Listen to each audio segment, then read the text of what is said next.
بسم اللہ الرحمن الرحیم۔ ناظرین، یہ میرا پیغام امت محمد الرسول اللہ صلی اللہ علیہ وسلم کے لیے ہے۔ اسلامی جمہوریہ پاکستان کے اندر الیکشن بالکل سر پر ہیں، 2 دن باقی رہ چکے ہیں۔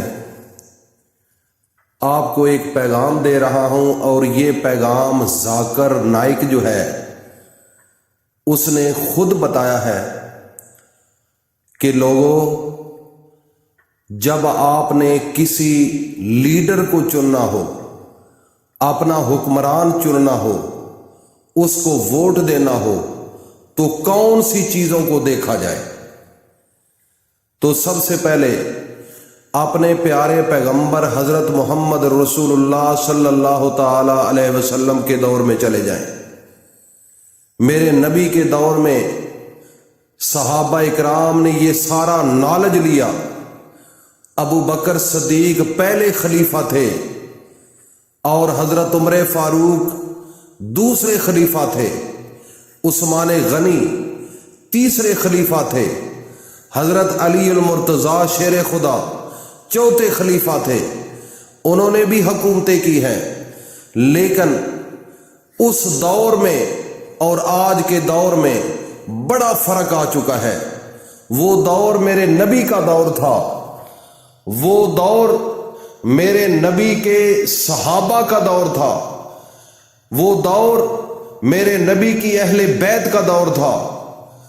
وہ ایسا دور تھا جس وقت میرے نبی کی موجودگی میں اللہ نے قرآن کو نازل کیا، اور پورا دین میرے محمد الرسول اللہ صلی اللہ تعالی علیہ وسلم کی زبان سے نکلا، جو آج ہم تک پہنچا ہوا ہے۔ اور یہ دین میرے اللہ کی جانب سے آیا، اور سارا طریقہ کار میرے محمد مصطفیٰ صلی اللہ تعالی علیہ وسلم نے ہمیں بتایا۔ اب غور کرو، الیکشن سر پر ہے پاکستان کے اندر، اور یہ پاکستان بنا ہے لا الہ الا اللہ کی بنیاد پر۔ لیکن اگر آپ نے ووٹ کا استعمال غلط کر دیا تو یہ دھوکہ ہے اپنے نبی کے ساتھ، یہ دھوکہ ہے اپنے نبی کی آل کے ساتھ، یہ دھوکہ ہے میرے نبی کے پیارے یار صحابہ اکرام کے ساتھ۔ اگر آپ نے ایک بریانی کی پلیٹ کے پیچھے اگر 5,000 روپیہ لے کر اس 5,000 کے پیچھے اپنے ضمیر کو بیچ دیا، اور آپ نے اپنے نبی کی سیرت کو نہیں پڑھا، اور آپ نے کسی غلط جگہ پر ووٹ کاسٹ کر دیا، تو یہ دنیا آپ کے لیے وبال جان بن جائے گی، اور آخرت کے دن بھی آپ کو اس کا حساب دینا ہوگا۔ میرے نبی کے دور میں، جب میرے نبی کا دور گزرا، ابو بکر صدیق کا دور آیا، خلافت ان کو ملی، اور پھر عمر فاروق کو ملی، عثمان غنی کو ملی، حضرت علی کو ملی۔ تو اس وقت جو بادشاہ ہوتا تھا وہ اپنے آپ کو پیش کرنے کے لیے تیار نہیں ہوتا تھا، وہ معذرت کرتے تھے، لیکن جو عوام ہویا کرتی تھی، جو رعایا تھی، وہ خود سلیکشن کیا کرتے تھے کہ فلاں آدمی جو ہے وہ اہل ہے، اس کو ہونا چاہیے لیڈر، اس کو بادشاہ ہونا چاہیے، اس کو خلیفہ ہونا چاہیے۔ لیکن وہ بادشاہ جو وقت حاکم ہوتا تھا وہ اس چیز سے کتراتا تھا کہ میں بنوں، کیونکہ اس کی ذمہ داریاں بہت زیادہ ہوتی ہیں اس دنیا کے اندر بھی۔ اور ایک دن ایسا آئے گا کہ اپنے اللہ کے سامنے، اپنے آخری پیغمبر محمد مصطفیٰ کے سامنے کھڑا ہو کر اگر تھوڑی سی بھی اس دنیا میں ہم نے غلطی کر دی، بادشاہی کے دور میں جو بادشاہ بنتا ہے تو اس دور میں اگر غلطی ہوگی تو ایک ایک پائی کا حساب ہوگا۔ میرے نبی حضرت محمد مصطفیٰ صلی اللہ علیہ وسلم کے صحابہ اکرام کا دور آپ کی نظروں کے سامنے ہے۔ ذاکر نائک نے اس کی پوری تفصیل بتائی ہے۔ اگر آپ کو ان کی تفصیل جاننا چاہتے ہو تو وہ انگلش میں ہے، آپ سرچ کریں یوٹیوب پر جا کر، آپ کو پوری معلومات ملے گی ذاکر نائک کی۔ لیکن میں آپ کو یہ بتا دوں یہ 2 دن انتہائی اہم ہیں۔ اگر آپ نے کسی لالچ کے پیچھے آ کر ایک بریانی کی پلیٹ کے پیچھے تھوڑے سے چند ٹکوں کے پیچھے آپ نے انتخاب غلط کر دیا تو خدا کی قسم آپ نے اپنا نقصان نہیں کیا، آپ نے اپنی نسلوں کا نقصان کر دیا ہے۔ جو لیڈر آپ کو اچھا لگتا ہے، جو لیڈر آپ کو ایماندار لگتا ہے، جو لیڈر آپ کو اسلام کا پہرے دار لگتا ہے، جو لیڈر آپ کو حق سچ مسلمان نظر آتا ہے، دل مانتا ہے، یقین کرتا ہے اور ضمیر مانتا ہے، آپ بغیر کسی ہیل و حجت، بغیر کسی لالچ کے جا کر مہر لگائے، یہ آپ پر فرض بھی ہے اور آپ کا حق بھی ہے۔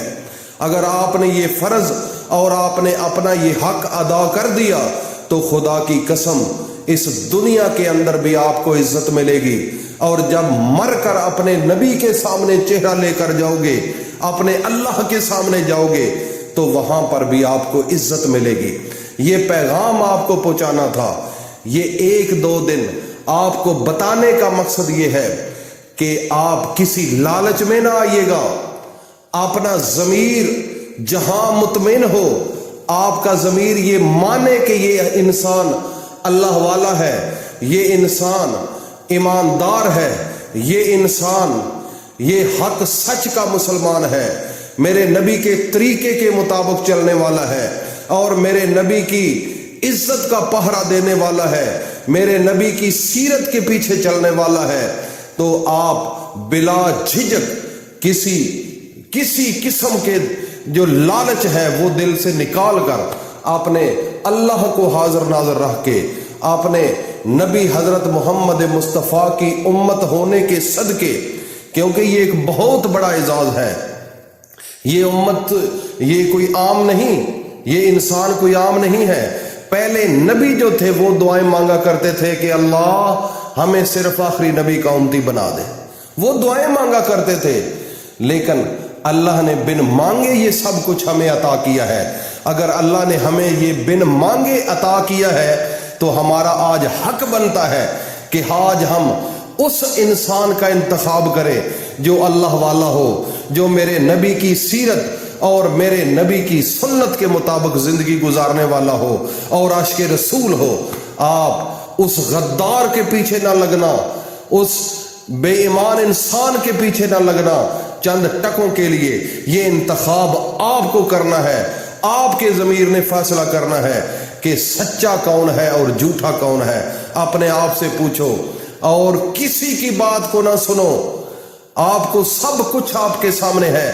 آج تو سوشل میڈیا ہے، آپ کو تو کسی قسم کی ضرورت نہیں پوچھنے کی، سوشل میڈیا سے سب کچھ آج گھر گھر کے اندر ہر ماں کو پتا ہے، ہر بچے کو پتا ہے، ہر بچی کو پتا ہے کہ انسان اچھا کون سا ہے۔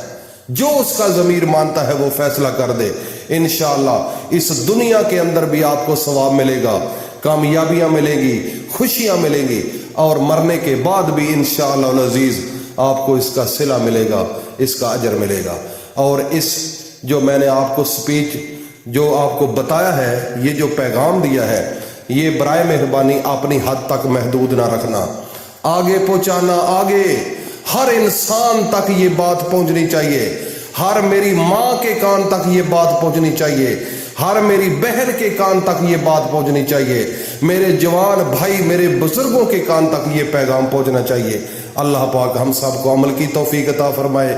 وآخر دعوانا ان الحمدللہ رب العالمین۔